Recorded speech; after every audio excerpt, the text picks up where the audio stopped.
Good morning, students. Today we are going to start Unit 2 Kinematics of Class Plus 1.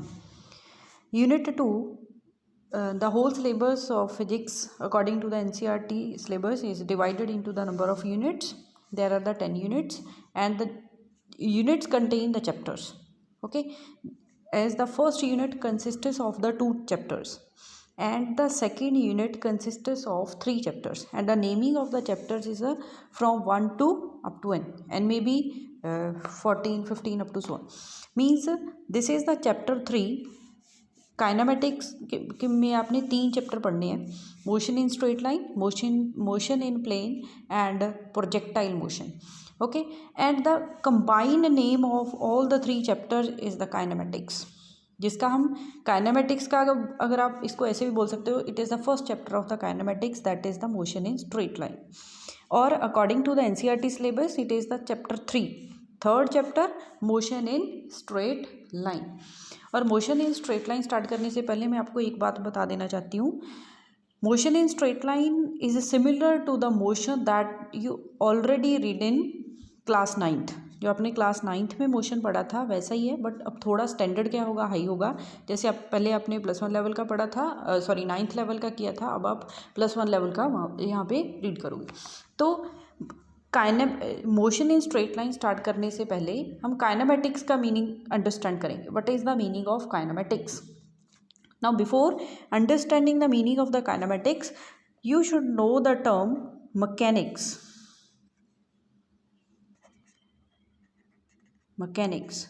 Mechanics is the branch of the physics. Mechanics is branch of physics. Physics को हमने according to the domain बोल सकते हो, हमने different branches में divide किया और हर एक ब्रांच की अपनी स्पेशलिटी होती है कि उसने कौन सी जो करेक्टरिस्टिक कौन से ऑब्जेक्ट की स्टडी करनी है. उनमें से एक ब्रांच कौन सी है, that is the mechanics. Mechanics क्या है, एक फिजिक्स की ब्रांच है जो किसके साथ डील करेगी, motion of objects. Branch of physics which deals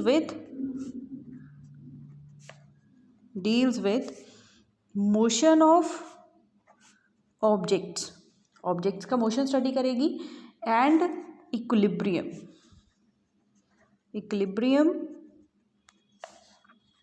of objects under many forces. Mechanics is the branch of the physics जो किसके साथ डील कर रही है, that is dealing with the motion of objects and equilibrium of objects under many forces. कि एक object के ऊपर बहुत सारे फोर्सेस लग रहे हैं बट उसका नेट इफेक्ट क्या आएगा, 0 आएगा, तो उस कंडीशन को हम नाम देते हैं इक्विलिब्रियम. जैसे आप केमिस्ट्री में अपने थर्मल इक्विलिब्रियम पढ़ा होगा, तो वहाँ पे क्या होता है कि there is no heat exchange. जब टेम्परेचर 2 सिस्टम्स का इक्वल हो जाता है उसको हम इक्विलिब्रियम वर्ड यूज़ करते हैं. तो यहाँ पे अगर हम एग्जांपल लें कि मेरे पास एक बॉक्स है, the number of the forces are acting on this box. Let us suppose 4 forces हैं, मैं इसको नेम दे रही हूँ F1, F2, F3 and F4. If the net resultant of these forces equal to 0, then this box is said to be in equilibrium. और जो इस state को, इस कंडीशंस को जिस ब्रांच के अंदर हम स्टडी करेंगे, that is known as mechanics. Okay, now mechanics is further divided into 3 branches. Mechanics को हमने आगे कितनी ब्रांचेस में डिवाइड किया हुआ है, those are the 3 branches. Namely first is the statistics or the statics.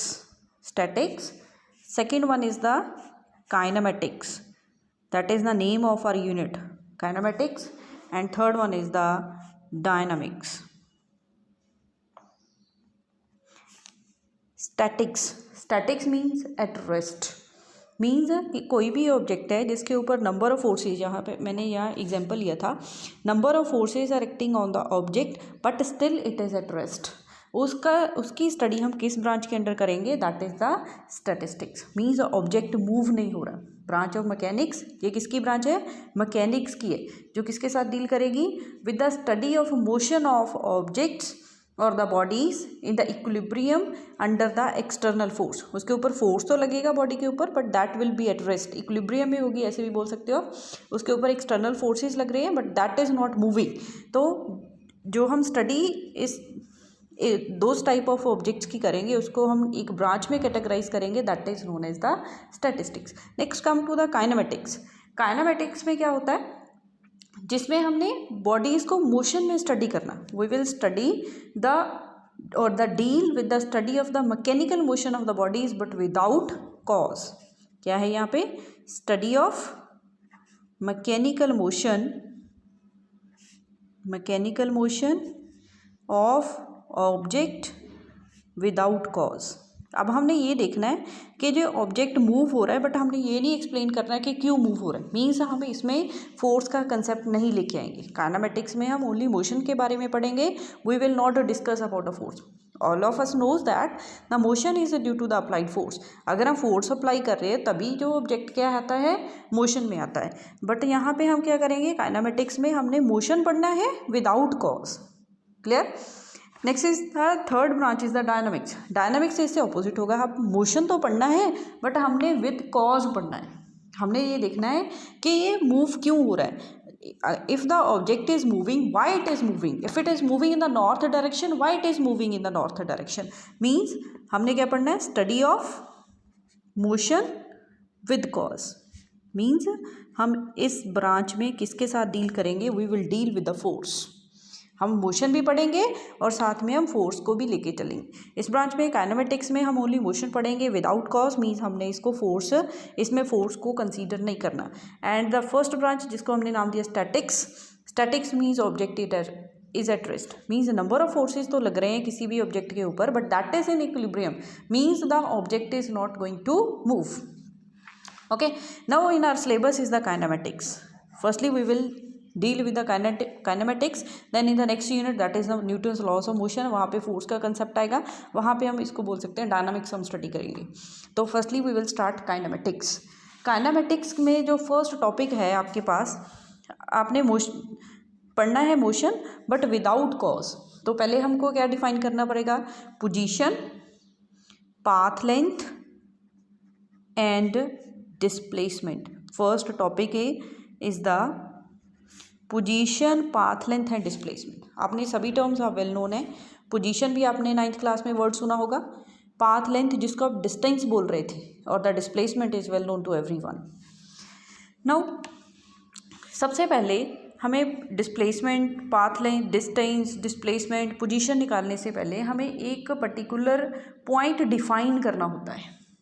Means, और हम ये भी बोल सकते हैं किसी भी मोशन को डिस्क्राइब करने के लिए we need the position of object. हम किसी भी मोशन को डिस्क्राइब करना है, तो किसी भी ऑब्जेक्ट के मोशन को हमने डिस्क्राइब करना है, तो फर्स्टली हमें उसकी पोजीशन पता होनी चाहिए. ओके, एंड अगर हमने पोजीशन निकालनी है तो हम एक पर्टिकुलर फिक्स्ड पॉइंट के विद रिस्पेक्ट टू ही निकालते हैं, और उस पॉइंट को हम नाम देते हैं फ्रेम ऑफ रेफरेंस. तो फर्स्ट मैं डिफाइन कर रही हूँ यहाँ पे frame of reference. Frame of reference, frame of reference क्या होता है? फ्रेम ऑफ रेफरेंस की डेफिनेशन लिखने से पहले हम यहाँ पे एक एग्जांपल कंसीडर कर रहे हैं.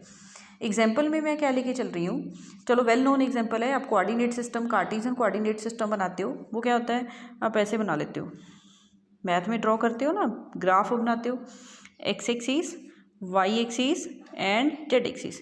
इसको हम क्या बोलते हैं, it is called a Cartesian coordinate system, जिसमें हम 3 एक्सिस परपेंडिकुलर लेते हैं. Those are going to intersect at a particular point O, जिसको आप ओरिजिन नाम देते हो. अगर आपने यहाँ से डिस्टेंस नोट करना है, you are going to set the scale along the x axis, y axis and z axis.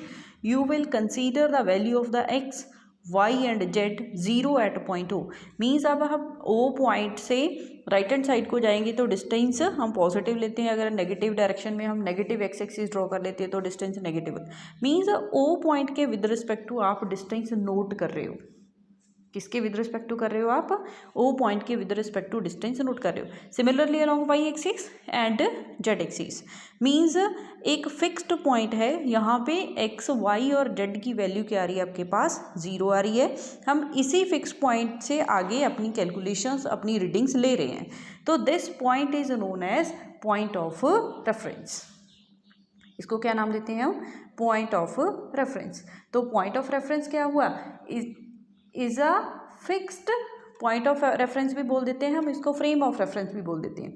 Is fixed point with respect to which the position of object is measured. Let us suppose अगर आप इस axis के along जा रहे हो, एक particular time के बाद आप यहाँ पे पहुँच गए, लेट अस सपोज आप 10 मिनट्स के बाद यहाँ पे पहुँच गए हो, तो मैंने आपकी पोजीशन बतानी, तो मैं क्या बोलूँगी, लेट अस सपोज आप 10 मीटर पे हो, तो मैं क्या बोलूँगी कि आप 10 कितने मीटर पे हो, 10 मीटर पे हो फ्रॉम पॉइंट ओ। मीन्स मैंने अपनी पोजीशन, आपकी पोजीशन डिफाइन की है कहाँ से, फ्रॉम द पॉइंट ओ। ओ क्या है, यहाँ पे एक फिक्स्ड पॉइंट है जिससे हम आपका डिस्टेंस नोट डाउन कर रहे हैं। तो पॉइंट ओ क्या हुआ आपके पास, point of reference. Now point of reference की पहले हम डेफिनेशन लिखते हैं। Point of reference, point of reference क्या है आपके पास, it is the fixed point, it is fixed point, और प्लेस भी आप लिख सकते हो, place with respect to which the position of object, position of object is measured. वो पॉइंट, फिक्स्ड पॉइंट लेना है जिसके विद रिस्पेक्ट टू आपने किसी भी ऑब्जेक्ट की पोजीशन को मेजर करना है, that is known as the point of reference. अब ये देखो यहाँ पे हमने कार्टेशियन कोऑर्डिनेट सिस्टम की बात की है, तो कोऑर्डिनेट सिस्टम में ये सपोज करो this is any object A, और पर्सन ले लेते हैं जिसको हमने ए नेम दिया है, और ओ पॉइंट पे यहाँ पे कोई बी बैठा है जो ए को ऑब्जर्व कर रहा है, तो बी को हम बोलेंगे ऑब्जर्वर, यहाँ पे हम बोलेंगे ऑब्जर्वर। यहाँ पे एक ऑब्जर्वर बैठा है जो ए की पोजीशन को नोट कर रहा है, ए की पोजीशन जिसने कैलकुलेट करनी है, तो उसके पास दो क्या इक्विपमेंट्स होने मस्ट हैं, कौन कौन से, एक तो उसके पास क्लॉक होना चाहिए कि उसने कितने टाइम के बाद उसकी पोजीशन नोट डाउन करनी है, ओके। एंड सेकंड उसके पास क्या होना चाहिए, मेजरमेंट के लिए क्या होना चाहिए, डिस्टेंस मेजरमेंट के लिए मीटर स्केल होना चाहिए, और हम इसको मीटर रॉड भी बोल देते हैं। तो अगर हम कह दें कि बोल रहे हैं कि observer that is at the point O is sitting with one wall clock बोल सकते हो, वॉच बोल सकते हो, क्लॉक के साथ है, और साथ में क्या है उसके हाथ में एक मीटर रॉड बोल सकते हो, मीटर रॉड है। तो जो ये कोऑर्डिनेट जिसको हम पहले कार्टेशियन कोऑर्डिनेट सिस्टम बोल रहे थे, तो इसको हम क्या बोलेंगे, फ्रेम ऑफ रेफरेंस, ओके।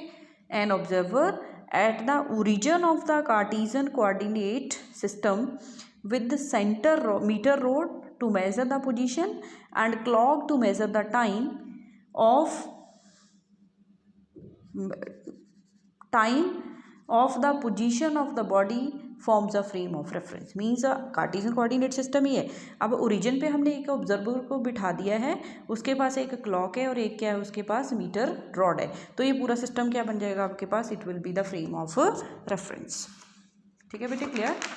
हाँ जी, next one is the types of the frame of reference. Next हमने टाइप्स पढ़नी है, types of frame of reference, types of frame of reference. जो टाइप्स में ये इंपॉर्टेंट है रजे आपके लिए, जो फ्रेम ऑफ रेफरेंस है that is important. Types of frame of reference में first type is the inertial frame of reference, inertial frame of reference, inertial frame of reference. यहाँ पे पहले मैं डेफिनेशन लिखूंगी, फिर मैं आपको एक्सप्लेन करूंगी, then you will understand. Just name है, जैसे हम मैकेनिक्स को हमने नेक्स्ट नेम्स में डिवाइड किया था, वैसे ही हमें फ्रेम्स के दो नेम्स हैं, दो टाइप के फ्रेम्स हैं, जिसमें एक है इनर्शियल, एक होगा आपके पास non inertial. Inertial frame of reference कौन सा होता है, any frame of reference, any frame of reference which is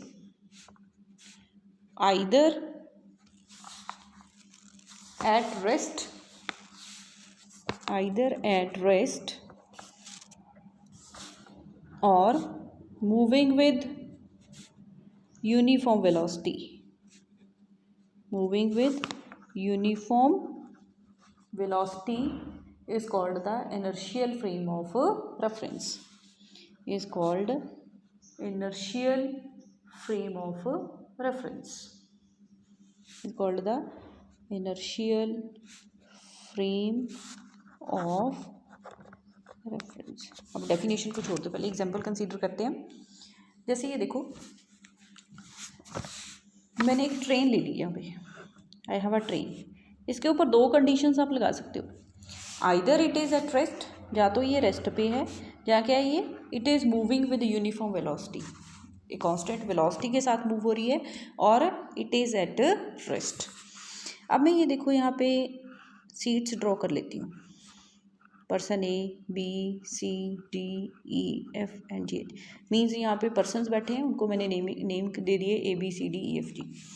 अब मैं यहाँ पे पॉइंट ए को पॉइंट ऑफ रेफरेंस मान के चलती हूँ, मीन्स ए क्या है आपके पास, ऑब्जर्वर है, इसके पास एक क्लॉक भी है और इसके पास एक मीटर रॉड भी है। Now A is going to find the position of E की पोजीशन उसने क्या करनी है, कैलकुलेट करनी है। डिफरेंट टाइम्स के पे उसकी पोजीशन कैलकुलेट कर सकता है, क्योंकि उसके पास मीटर रॉड भी है, डिस्टेंस भी निकाल लेगा और टाइम भी फाइंड आउट कर लेगा कि इतने टाइम के बाद वो कौन सी पोजीशन पे है। नाउ मैंने बोला था, तो ये क्या बन गया आपके पास, this is the frame of reference. हमने पीछे ये बोला था फ्रेम ऑफ रेफरेंस क्या है, कि ओरिजिन पे एक पर्सन, एक ऑब्जर्वर है, जिसके पास एक क्या है, मीटर रॉड है, मीटर स्केल है, आप ऐसे भी बोल सकते हो, and one is the clock, और जो वो किसी अनदर ऑब्जेक्ट की पोजीशन को मेज़र कर रहा है, that is the frame of reference. तो यहाँ पे जो ये मैंने कंपार्टमेंट ड्रॉ किया है किसका, ट्रेन का, that is acting as the frame of reference. तो अभी पहले मैंने बोला था कि either its velocity is zero, means it is at rest, और v is equal to constant. तो ये फ्रेम ऑफ रेफरेंस क्या है, या तो रेस्ट पे होगा, अगर ट्रेन का ये कंपार्टमेंट रेस्ट पे है तो फ्रेम ऑफ रेफरेंस रेस्ट पे है, अगर ये कांस्टेंट वेलोसिटी के साथ मूव हो रहा है तो ये कांस्टेंट वेलोसिटी के साथ ही मूव होगा। तो means that type of, this is the inertial frame, इसको हम कौन सा बोलते हैं, इनर्शियल फ्रेम ऑफ रेफरेंस। अब हम डेफिनेशन पे आते हैं, any frame of reference which is either at rest, either rest पे है, और it is moving with uniform velocity, और it is moving with uniform velocity is called inertial frame of reference. Okay, now next is second one is the second type of the frame of reference is non-inertial frame of reference or accelerated non-inertial frame of reference, और इसको accelerated भी बोल देते हैं, accelerated frame of reference. Means अब आपके पास कौन सा है, नॉन इनर्शियल फ्रेम हमने बात करनी। तो नॉन इनर्शियल इसके क्या होगा, ऑपोजिट होगा। अगर पहले मैंने जो ट्रेन ली थी वो कांस्टेंट वेलोसिटी के साथ चल रही थी, अब मैं बोल रही हूँ कि इसकी वेलोसिटी कंटिन्यूसली इंक्रीज हो रही है, with the passage of the time the velocity is going to increase और this compartment is going to accelerate. अगर ये एक्सेलरेट हो रहा है तो जो इसके बीच में फ्रेम ऑफ रेफरेंस हमने जनरेट किया था वो भी क्या हो गया, एक्सेलरेट हो गया, and that type of the frame of reference is known as the non-inertial frame of reference or the accelerated frame of reference. Means if frame of reference, if a frame of reference is moving with variable velocity, variable velocity के साथ move हो रहा है, तो उसको हम कौन सा फ्रेम बोलते हैं, that is called the non inertial frame of reference.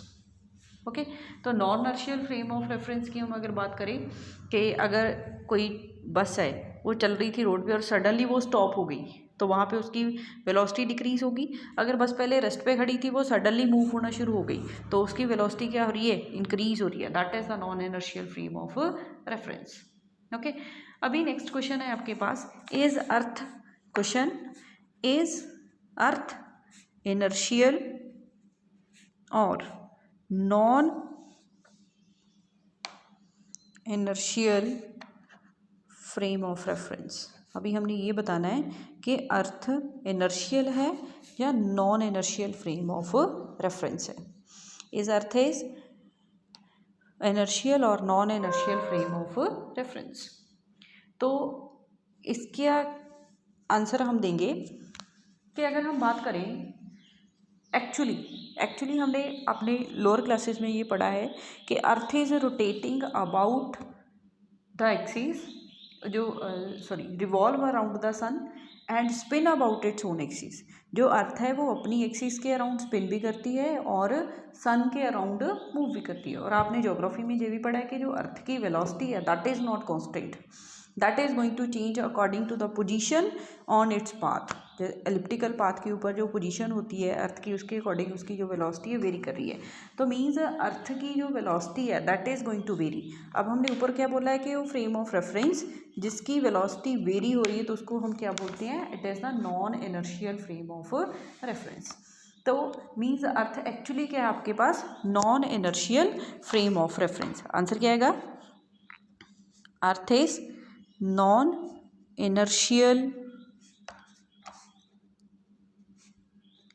Frame of reference. But अगर हम अपनी बात करें कि हम प्रैक्टिकल्स करते हैं तो हम क्या कर लेते हैं, वहाँ पे हम स्लो मोशन का जो स्केल होता है वो कम होता है, छोटा होता है, छोटे स्केल पे हम काम कर रहे हैं।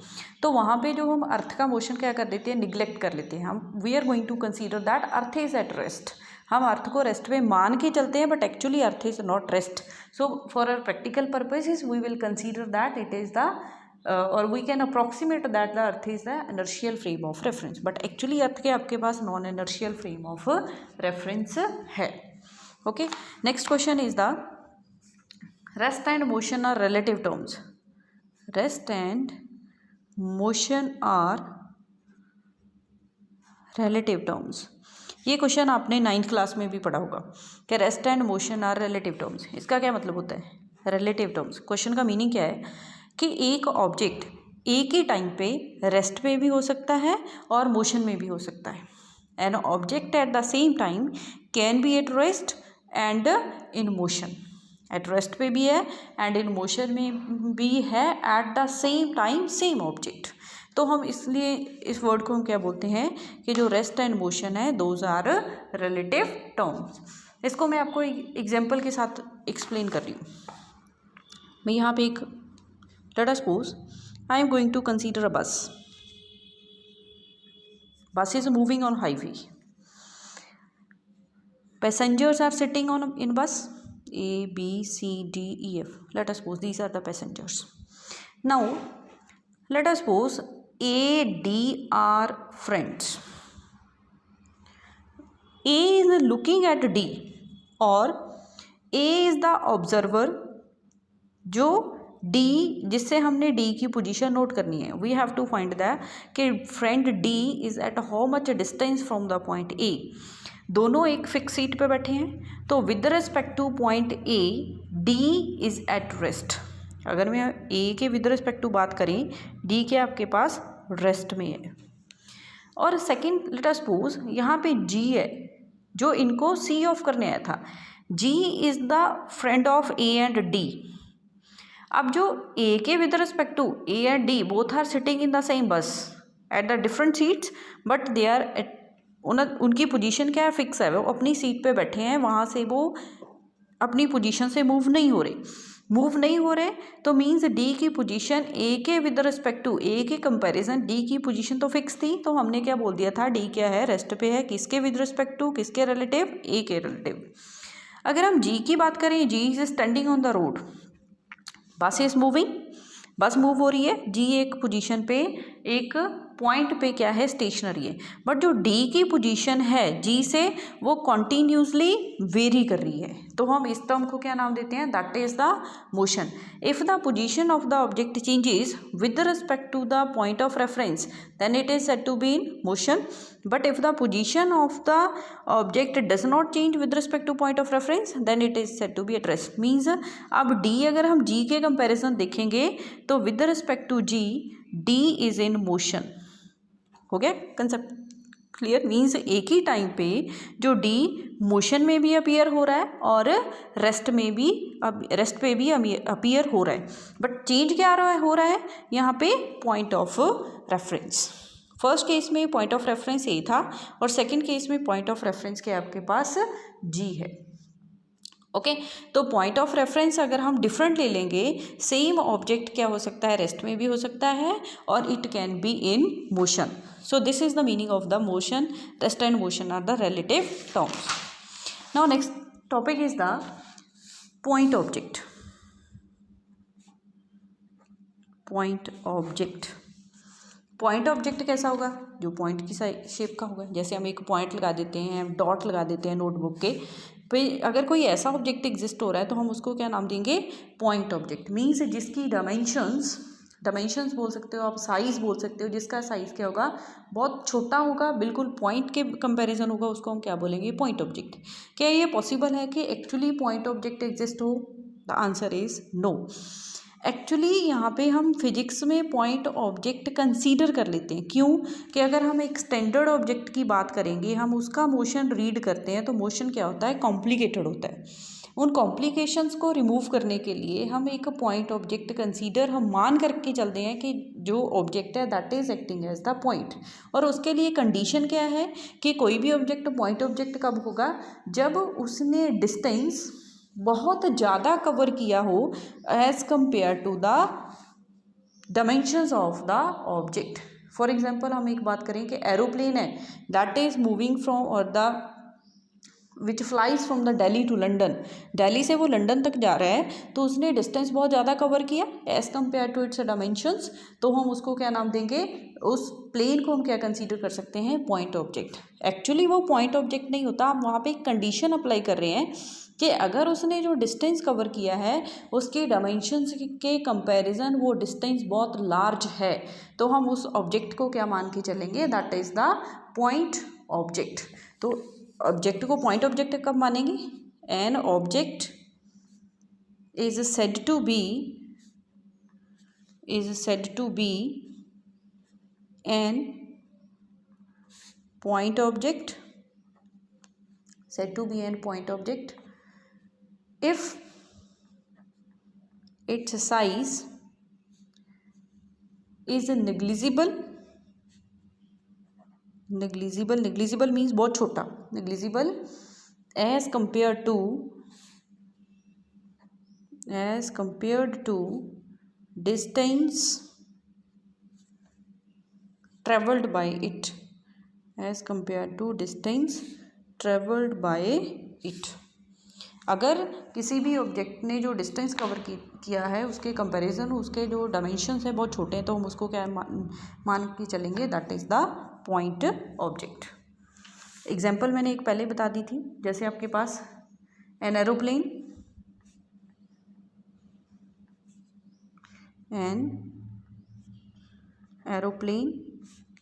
which flies from London to Delhi और दिल्ली से लंदन, जो भी आप कंसीडर करना आप कर सकते हो.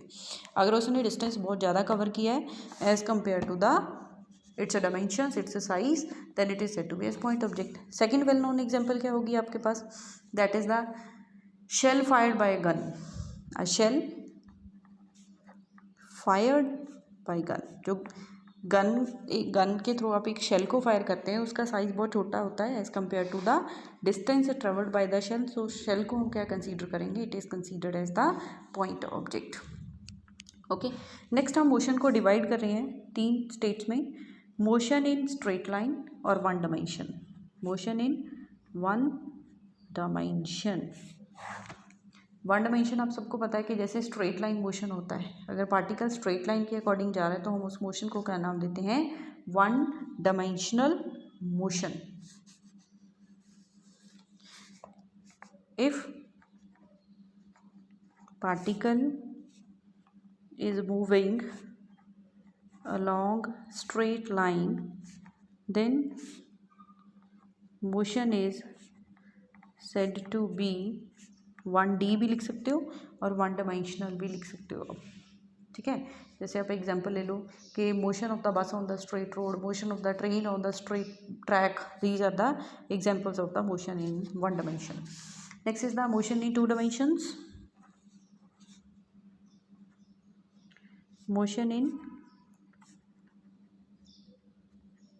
2 dimensions. Motion in 2 dimensions. Two dimensions में क्या होगा, प्लेन में मोशन, द मोशन और the particle moving in plane, the particle moving in plane. अगर पार्टिकल प्लेन में मूव हो रहा है तो उसको हम क्या नाम देंगे, टू डायमेंशनल। जैसे कोई भी पार्टिकल एक्स वाई प्लेन में ऐसे जा रहा है, पी पार्टिकल, तो हम इसको क्या नाम देंगे, motion in the plane. Second, इस पॉइंट पी को रिप्रेजेंट करने के लिए हमें दो वैल्यूज चाहिए, एक्स